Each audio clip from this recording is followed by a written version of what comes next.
Indian bank का financial result जो मार्च 24 quarter का था वो आ चुका है और वो आया है मतलब आज ही आया है वो मंडे 6 मई 24 को आ चुका है। और अभी ट्रेडिंग व्यू जो है इस पे कुछ भी यहाँ पे अपना नहीं बताया है कि इसने मार्केट को सरप्राइज क्या कैसे किया है। तो ये मेरे ख्याल से हो सकता है कि 1-2 दिन में ये अपडेट यहाँ पे कर दें। जैसे कि यहाँ पे अगर आप देखेंगे तो यहाँ पे जो दिसंबर क्वार्टर में जो इसका रिजल्ट आया था उसने जो है मार्केट को सरप्राइज़ अच्छे से किया था, अर्निंग और रेवेन्यू दोनों को केस में। और अभी भी मेरे ख्याल से यहाँ पे अच्छा खासा सरप्राइज़ होना चाहिए। ठीक है, देखेंगे हम लोग यहाँ पे क्या कैसा एस्टीमेट ये 1-2 दिन में देता है। लेकिन अभी अगर हम लोग इसका न्यूज़ कुछ देखें कि न्यूज़ कुछ है कि नहीं इंडियन बैंक के बारे में, तो फिर यहाँ पे बताया जा रहा है कि India state owned lender slide as regulator. ठीक है, ये कुछ नहीं है। नीचे अगर हम लोग देखें तो Indian Bank keeps 1 year MCLR unchanged at 8 ठीक है, तो एमसीएलआर करके कुछ है वो जो है इंडियन बैंक ने उसको अनचेंज किया है, जो पहले ही 8.85% था, अभी भी वही है। और एमपी न्यूज़ वायर्स ने जो बताया है Tata Power arm ties up with Indian Bank to offer solar financing options. ठीक है, तो मतलब कि यहाँ पे इंडियन बैंक के लिए ये एक अच्छा न्यूज़ है कि टाटा पावर का यहाँ पे टाई अप इंडियन बैंक के साथ हो चुका है सोलर पावर प्रोजेक्ट भी। ठीक है, तो ये न्यूज़ था। अभी हम लोग पहले चलते हैं यहाँ पे फंडामेंटल देख लेंगे, फिर हम लोग टेक्निकल में आएँगे और उसके बाद हम लोग यहाँ पे एफआईआई, डीआई डाटा फंडामेंटल के साथ ही देख लेंगे। तो यहाँ पे अगर हम लोग इंडियन बैंक को देखें तो फिर इसका मार्केट कैप 71,691 चल रहा है। करंट प्राइस 532 है, हाई लो इसने 574 और 267 का लगाया है। नीचे अगर हम लोग यहाँ पे जाएँ तो 1 ईयर का अगर हम लोग डेटा यहाँ पे देखें तो फिर ऑफ कोर्स कहीं न कहीं ये कंसोलिडेशन फेज़ में है। और आपको मेरे ख्याल से कप विद हैंडल पैटर्न भी दिख रहा होगा या फिर यहाँ पे इनवर्स हेड एंड शोल्डर भी दिख रहा होगा। 3 इयर्स में अगर हम लोग बात करें तो ऑफ कोर्स ये अपने ऑल टाइम हाई फ्रेम पे ये चल रहा है। 5 इयर्स में भी वही है, 10 इयर्स में भी वही है और अगर मैक्सिमम में जाए तो ये ऑल टाइम हाई पे ही अभी ये चल रहा है। नीचे अगर हम लोग यहाँ पे जाएँ तो इसका प्रोस एंड कॉन्स अगर हम लोग देखें तो फिर प्रोस में जो है कंपनी ने अच्छा खासा प्रॉफिट ग्रोथ डिलीवर किया है, जो कि 85.7% सीएजीआर ओवर लास्ट 5 ईयर्स है, बहुत ही बड़ी बात होती है। नेक्स्ट जो है company has been maintaining a healthy dividend pay out 19.3% का इसने हेल्दी डिविडेंड दिया है। अगर हम लोग इसका कॉन्स की बात करें तो कंपनी का इंटरेस्ट कवरेज रेशियो लो है, कंपनी का रिटर्न ऑन इक्विटी लो है 13% के हिसाब से लास्ट 3 इयर्स में। कंटीजेंट लायबिलिटीज़ है 3,97,452 करोड़ का और कंपनी हो सकता है अपने इंटरेस्ट कॉस्ट कैपिटलाइज़ कर रही हो। नीचे अगर हम लोग पेयर कंपैरिजन करें तो इसका सेक्टर बैंक है और इंडस्ट्री में ये पीएसयू बैंक में है और ये रैंक 7 में आता है। नीचे अगर हम लोग यहाँ पे क्वार्टरली रिजल्ट अगर हम लोग यहाँ पे इसको देखें तो फिर यहाँ पे दिसंबर 2023 का अगर इसका रेवेन्यू देखें तो 14,203 था और अभी मार्च 2024 का इसका रेवेन्यू जो है 14,633 है, यानी इसका रेवेन्यू जो है वो इंक्रीज हुआ है। फाइनेंसिंग प्रॉफिट 661 से ये घटकर 646 आ गया है। पीबीटी जो है 2774 से ये 3078 हो गया, यानी इंक्रीज हुआ है। नेट प्रॉफिट 2207 से 2296 नेट प्रॉफिट भी इसका जो है वो इंक्रीज हो चुका है। ग्रॉस एनपीए भी इसका घटा है, ईपीएस बढ़ा है और नेट एनपीए जो है इसका घटा हुआ है, जो कि अच्छी बात होती है।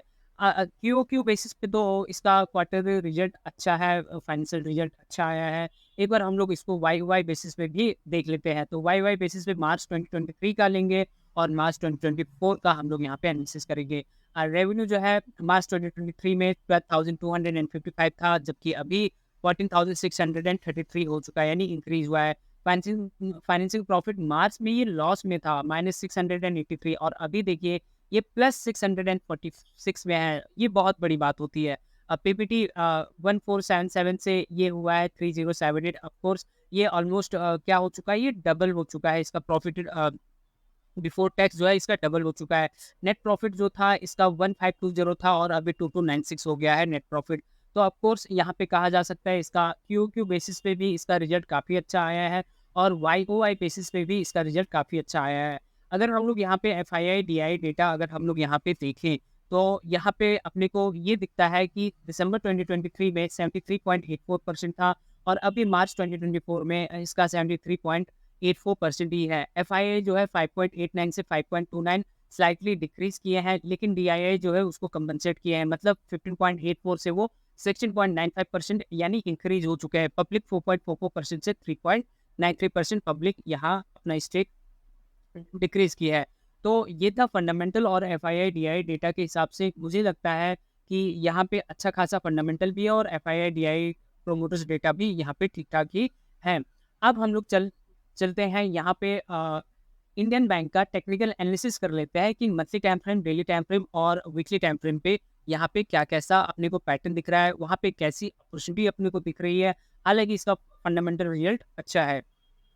चलिए, सबसे पहले हम लोग मंथली टाइम फ्रेम पे जाते हैं और वहाँ पे डिस्कस करते हैं कि यहाँ पे क्या हो रहा है। तो मंथली टाइम फ्रेम पे अगर मैं बताऊँ तो ये अपने ऑल टाइम हाई पे चल रहा है और इसने एक जो स्ट्रॉन्ग रेजिस्टेंस इसका जो बना हुआ था, इसका जो स्ट्रॉन्ग रेजिस्टेंस बना हुआ था, वो कहीं न कहीं 428 के आस-पास ही बना था, जिसको इसने जो है ब्रेक किया है और ब्रेक करके ये अभी ऊपर ही चल रहा है।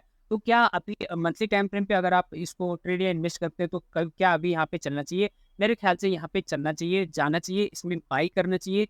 और अगर यहाँ पे बाय करना चाहिए तो अपना टारगेट क्या रहना चाहिए और स्टॉप लॉस क्या रहना चाहिए। देखिए एक बात यहाँ पे ध्यान दीजिएगा, जो भी मैं मंथली टाइम फ्रेम पे यहाँ पे प्रोजेक्शन करता हूँ वो आपका जो है मोर देन 1 ईयर का होल्डिंग होना चाहिए, ये ध्यान में रहना चाहिए। अगर कुछ ठीक है ऐसा कुछ ऐसा ठीक है बहुत ही एडवर्स न्यूज़ आ गया किसी स्टॉक के बारे में या फिर पूरा ओवरऑल मार्केट ही एकदम से डाउन होने लगा, तो फिर वहाँ पे अपने को कुछ और चीज़ कंसीडर करनी पड़ सकती है। तो यहाँ पे मैं आपको बता दूँ कि अगर आप यहाँ पे अभी बाय करके चलते हैं तो आपका स्टॉप लॉस क्या होना चाहिए। तो सबसे पहले तो आपका स्टॉप लॉस अगर आप यहाँ पे अभी इसको बाय करके चलते हैं तो कम से कम 400 का जो है आपको यहाँ पे अपना स्टॉप लॉस रख के चलना है। 400 आपका ये पहला स्टॉप लॉस है वो आपको रख के चलना है।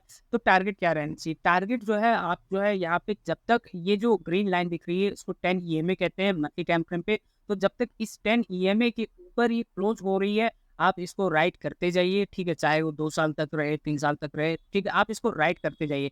लेकिन जैसे ही वो ये जो मंथली टाइम फ्रेम पे इसका जो प्राइस है, ये 10 ईएमए के नीचे अगर क्लोज कर दिया, ठीक है? 10 ईएमए के नीचे अगर ये क्लोज कर दिया, तो फिर आपको यहाँ से एग्ज़िट कर लेना है, भले ही वो 1 साल के अंदर ही क्यों ना हो जाए, ठीक है? तो ये था हम लोग का मंथली टाइम फ्रेम पे एनालिसिस। अब हम लोग चलते हैं वीकली टाइम फ्रेम पे। तो वीकली टाइम फ्रेम पे अगर हम लोग यहाँ पे बात करें, तो सबसे पहले मैं इसका जो ड्राइंग था, वो ड्राइंग मैं इरेज़ कर देता हूँ और अब वीकली टाइम फ्रेम पे बात करें। तो वीकली टाइम फ्रेम पे अगर मैं यहाँ पे बात करूँ, तो फिर यहाँ पे कहीं न कहीं आप कह सकते हैं कि फ्लैग पैटर्न दिख रहा है या ट्रायंगल पैटर्न बन रहा है, तो फिर मैं आपको बता देता हूँ कि वो क्या कैसे बन रहा है। तो यहाँ पे अगर आप यहाँ पे ध्यान से देखें, ठीक है? यहाँ पे अगर आप ध्यान से देखें, तो फिर यहाँ पे क्या हो रहा है? यहाँ पे एक जो है अ, फ्लैग पैटर्न कहिए या ट्रायंगल पैटर्न कहिए, ठीक है? जो भी आपको यहाँ पे समझ में आ रहा है, आप उसको ये कह सकते हैं। और यहाँ पे अगर हम लोग देखें, तो फिर यहाँ पे कहीं न कहीं प्राइस जो है ऊपर-नीचे करके ये बहुत ही टाइट कंसोलिडेशन रेंज में आ रहा है और मेरे ख्याल से यहाँ पे वीकली टाइम फ्रेम पे क्या अभी बाय करके चलना चाहिए कि नहीं चलना चाहिए? तो फिर मेरे ख्याल से ये जब तक अ, ये जो ये जो प्राइस अभी गिरा है, ठीक है? अगर ये प्राइस ठीक है, अगर ये प्राइस मैं बात कर रहा हूँ, अगर ये प्राइस 565 के ऊपर क्लोज़ कर दे, अगर ये 565 के ऊपर अगर ये क्लोज़ कर देता है, तो फिर ऑफ कोर्स यहाँ पे एक अच्छी खासी बाइंग अपॉर्च्युनिटी आ सकती है।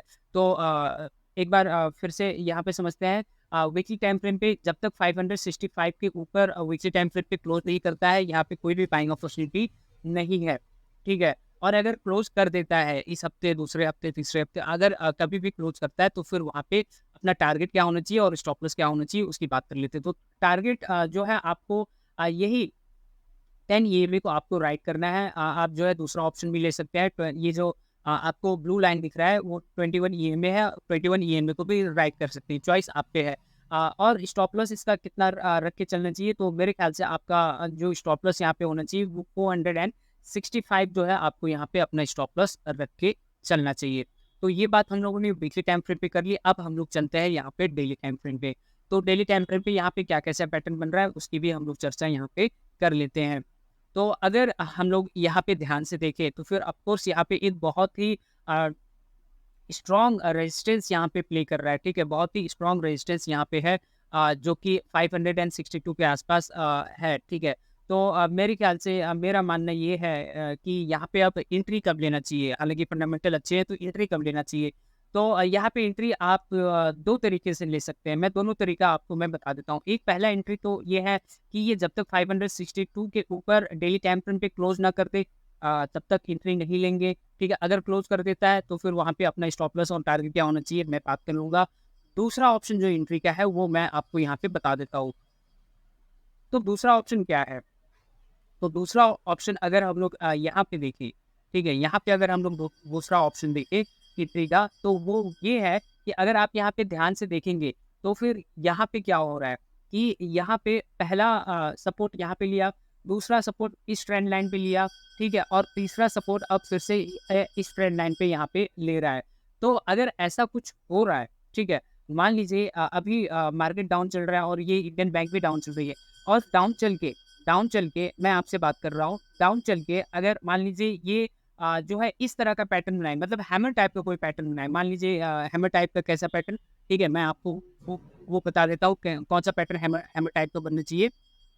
तो ये ध्यान से देखिएगा कि कौन सा पैटर्न यहाँ पे हैमर टाइप का बनना चाहिए। तो मानिए डेली टाइम फ्रेम पे प्राइस जो है, ठीक है, खुलता है, फिर वो डाउन एकदम से नीचे डाउन डाउन जाता है, नीचे डाउन डाउन जाता है। लेकिन जैसे ही मार्केट क्लोज होने को होता है, तो फिर प्राइस जो है जो वो है क्या है, उसका प्राइस जो है इस ट्रेंड लाइन है उसके ऊपर क्लोज होता है। यानी हैमर टाइप का कोई कैंडल बन जाता है या फिर बुलिश कैंडल कोई बन जाता है। एलिफेंट हम लोग एक एलिफेंट कैंडल कहते हैं, मतलब एलिफेंट कैंडल मतलब मारूंगू कैंडल अगर कोई बन जाता है, तो फिर वहाँ पे एक अपॉर्चुनिटी हो सकती है कि यहाँ पे हम ले ले। यहाँ पे लेने का मतलब है लो रिस्क जोन है, ठीक है? मतलब आपका स्टॉप लॉस काफी छोटा होगा और अगर ये चला तो फिर आपका प्रॉफिट जो है काफी बड़ा हो जाएगा। तो दोनों ऑप्शन मैंने आपको बता दिया कि तो यहाँ पे ले लीजिए 522 के आसपास या फिर 565 क्लोज करने दीजिए, तब यहाँ पे ले लेंगे। अब यहाँ पे बात होती है कि अब ये बता दिया, अब स्टॉप लॉस क्या कितना होना चाहिए। तो ये स्टॉप लॉस मेरे ख्याल से आपका जो होना चाहिए वो 465 ही होना चाहिए, जो मेरे ख्याल से वीकली टाइम फ्रेम को बताया था। 465 आपका ये स्टॉप लॉस होना चाहिए और आपका टारगेट क्या होना चाहिए अब? तो टारगेट अगर आप ये लो रिस्क जोन से लेते हैं तो आप 50 SMA 50 EMA को राइट करिए, जो कि ये जो है रेड कैंडल है, रेड कैंडल नहीं, रेड लाइन है। और अगर आप 562 के ऊपर क्लोज करके लेते हैं तो फिर आप जो है यहाँ पे 21 EMA को राइट करके चल सकते हैं। उसके नीचे अगर क्लोज होता है तो फिर अपने को यहाँ से एग्जिट कर लेना है। तो ये था इंडियन बैंक का कंप्लीट एनालिसिस। होप सो आपको ये सब पसंद आ रहा होगा। ध्यान रहे, मैं कोई सेबी रजिस्टर्ड एडवाइजर नहीं हूँ, ये मेरा एनालिसिस है। मेरा एनालिसिस आपसे डिफरेंट हो सकता है, ठीक है? लेकिन कहना यही है कि आपको अपने पोर्टफोलियो को डाइवर्सिफाई करके चलना है, अपने रिस्क को मैनेज करके चलना है। किसी के टिप्स, कॉल्स, रिकमेंडेशन पे भरोसा कभी भी नहीं करना है। अगर आपने किसी के टिप्स, कॉल्स और रिकमेंडेशन पे भरोसा कर लिया, चाहे वो मैं ही क्यों ना हूँ, तो फिर आप ध्यान रखिए, ठीक है? हो सकता है कि 1-2 दिन, 1-2 महीने, 1-2 साल आप प्रॉफिट में रहें, लेकिन एक टाइम ऐसा आएगा कि आप जो है जितना आपने प्रॉफिट किया होगा वो सारा जो है ठीक है, टैक्स के साथ आप जो है मार्केट को देखे जाएँगे। इसलिए मार्केट को सीखिए, समझिए, ये भी एक स्टडी है, आपको यहाँ पे स्टडी करना पड़ेगा और कोई अल्टरनेटिव नहीं है। बाकी आपने इतना मुझको समय दिया, उसके लिए थैंक यू वेरी मच।